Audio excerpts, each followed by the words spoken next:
Get out! Your payments don't make you family, my father shouted on Thanksgiving.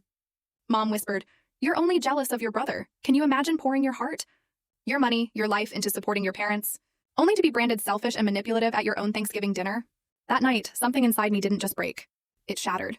And I finally decided to take back everything they thought they were entitled to. For years, I, Rachel, a financial analyst at one of Boston's top firms, felt like that desperate little girl still chasing approval.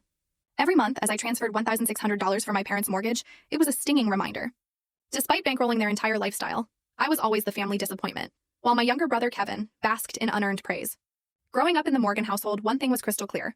My father, Harold, had expectations, and I, Rachel, rarely met them. From elementary school spelling bees to high school debate, nothing I achieved seemed quite good enough.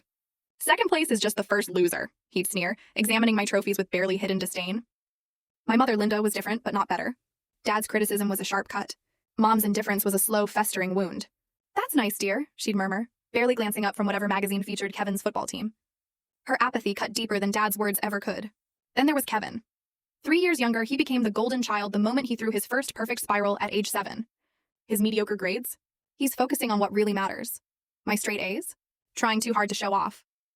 When he made varsity as a freshman, they threw a backyard barbecue. When I got into Harvard with a partial scholarship, I got a nod and a dismissive, well, you always did like books. This pattern stretched through my entire childhood. I learned to find validation elsewhere. In teachers' praise, in academic achievements, in the quiet, fierce satisfaction of building something for myself. College was my escape. I threw myself into my studies, majoring in economics, minoring in computer science, graduating with honors from Harvard. No one from my family was there. Kevin had a football game. I told myself it didn't matter. But it did. I landed a job at Beacon Financial Partners, one of Boston's most prestigious firms, and built a life for myself in the city. For 5 years, I kept them at arm's length. Polite holiday visits, occasional phone calls, nothing too deep. Then 3 years ago, everything changed. Dad called, his voice uncharacteristically subdued. He'd been laid off after 20 years at the manufacturing plant. At 58, with no college degree and in a dying industry, his prospects were grim. Mom had only ever worked part-time at the library. Their meager savings were rapidly depleting. The mortgage was 3 months behind.